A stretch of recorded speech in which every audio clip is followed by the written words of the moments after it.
Keir Starmer's hopes of a political fightback in 2026 have taken another serious hit. For the second poll in as many days, Labour has slumped into third place. A new More in Common survey shows Nigel Farage's Reform UK surging ahead on 31%, up 3 points, leaving the Conservatives on 23% and Labour trailing behind on just 19%. It follows a YouGov poll published the day before, which put Labour even lower, on just 17%, only narrowly ahead of the Liberal Democrats and the Green Party. But it's not just voting intention causing alarm in Downing Street. The same YouGov polling shows public approval of the government's handling of the cost of living has hit the lowest point since records began in October 2022. Despite Sir Keir Starmer making the cost of living the centrepiece of Labour's attempted recovery, the public is unconvinced. 54% of voters say rising costs are their top concern. Just 8% believe the government is handling the issue well. 85% say it's being handled badly, a devastating net score of -77. And when voters are asked what's driving prices up, the verdict is clear. 65% blame the government's failure to take strong action, more than those who point the finger at corporate profiteering, Brexit, the COVID pandemic, or the war in Ukraine. All of this is fueling renewed speculation over Sir Keir Starmer's future as Labour leader. Behind the scenes, supporters of Health Secretary Wes Streeting, former Deputy Leader Angela Rayner, and Greater Manchester Mayor Andy Burnham are quietly making the case for change. The More in Common poll, conducted between the 2nd and 5th of January, also suggests momentum shifting elsewhere. Conservative leader Kenny Badenoch appears to be opening a gap over Labour and edging closer to Reform UK. In response, Sir Keir has attempted to reimpose discipline at the top of government. At his first cabinet meeting of the year, he urged unity, warning ministers that the choice facing voters was between a Labour government or what he described as a reform movement driven by grievance and division. Downing Street Chief of Staff Morgan McSweeney also addressed ministers, arguing Labour must reconnect with voters through what he called the 3 E's: emotion, empathy, and evidence. Privately, some MPs have taken that as an admission the party suffers from a lack of emotional connection and criticism of the Prime Minister's technocratic style. Labour MPs insist publicly they will wait for the results of May elections, including Scotland, Wales and councils across England. But privately, many accept this could be decisive. Heavy defeats could trigger a leadership challenge this year if Labour's slide shows no sign of stopping. Using the internet without a VPN, a virtual private network, is a bit like taking to the road without car insurance. All it takes is one unlucky moment to cost you a lot of cash. This video's sponsor is Private Internet Access. They are the VPN to help keep you safe. Click the link in the description below to find out why over 30 million people have downloaded PIA to protect themselves online. A virtual private network is an app that hides your IP address and helps keep your data private. When you're browsing the internet at home, you give up a large amount of data to businesses, to shops, and indeed to social media giants too. Hackers have the ability to steal your personal data with ease, including sensitive information such as passwords, keystrokes, and even your personal photos.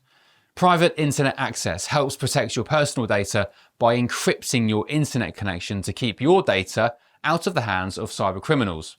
And it's not just hackers either to be concerned about. Information can be censored too. When Canada passed their C-18 bill, social media giants decided to ban news content on their platforms. But PIA can protect your ability to consume the news and content you love. Private Internet Access is available for Windows users, Mac OS, Android, Linux, iOS, and you can use one PIA subscription to protect an unlimited amount of devices. And we've got a huge GB News discount for you too. Click the link in this video's description and you'll get a massive 83% off PIA. That's under £2 a month, the price of a coffee, and you'll get an extra 4 months completely free on top. Also, there's a 30-day money-back guarantee too.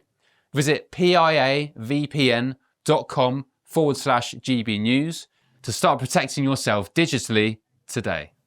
Hello, welcome back to GB News Breakfast. Now, it's a new year in politics. It's a new year full stop, as you quite rightly just said. Yes. And Keir Starmer says he will still be Prime Minister this time next year, warning frequent leadership changes akin to the Tories are not in the national interest. Well, Sir Keir Starmer also said that change in leadership would be a gift to Leader of Reform UK, Nigel Farage. So, can the Prime Minister survive 2026? Former political advisor Charlie Rowley joins us now. That's the big question, Charlie. Will he survive? Good morning. Good morning. Happy New Welcome Year. back. Yeah, how are you? That is the big question, and I think this year's going to be full of surprises. Oh, yeah. And it could be the biggest surprise of all that the Prime Minister holds on. I think the local elections will be a disaster, but I think that's priced in to the current number 10 setup. I don't know whether it's priced into the backbenchers and to the rest of the Labour Party, including the unions. And membership, who will want to see exactly what the Prime Minister was talking about yesterday, which is turning the corner. He mentioned that, I think, a good handful of times in an interview yesterday. And I think to myself, well, there are only so many turns you can make turning that corner. I mean, you've made a few U-turns, but, you know, turning a corner is about making sure people feel that they're seeing the change that he's brought forward rather than him just talking about it. And he says people are going to feel better off, that we are going to start to feel these positive changes, as he puts them. With May in mind and the local elections in mind, he has got a few months now, hasn't he, to try and get some good press in. What can he be doing in the next few months? Well, he hinted in that interview yesterday, and it was only a hint for the ears like mine that might have picked up on it, where he said you're going to hear things, some changes month after month. So I wouldn't be surprised if in the run-up to the local elections, there's sort of... You have a weekly grid anyway, number 10, where you're trying to pump out good news stories and all the rest of it. But I would imagine that there is a targeted now set of... January is going to be about this month, February should be about this month, March is going to be... So whether it's Education Week, Crime Week, something on the economy in the run-up to April... I think Rachel Reeves is giving a fiscal update, I think, in the first quarter of the new year, this year. So we'll have to wait and see. I think he and his team have clearly recognised that in order to get out of the doldrums in the polls that we're in, we need to have good news stories. We need to tell our story, such as free childcare, such as getting the NHS waiting list down. We need to hammer home that message week after week now, and not just deal with things issue by issue as they come up in his intro. But that sounds fine, but the issue is he's not. He's already started not doing that by saying... If I am disposed, Nigel Farage, that man over there, the bogeyman, will come in. And he did exactly the same thing with the NHS doctors' strikes, the junior doctors' strike, saying, if you don't come into work today, you are giving Nigel Farage his dream of having the NHS privatised on a plate. Of course, he doesn't want the NHS privatised, we know that. But he always uses Nigel Farage as a bogeyman, saying, if you don't do this, look what will happen. Is it good enough? Is it strong enough? No, exactly. And there was barely a mention of any other political party in that interview. It was about Nigel Farage, and particularly towards the end of the interview, he said that, you know, the next election, 2029, because Keir Starmer's pledged to be here for the full term, that remains to be seen.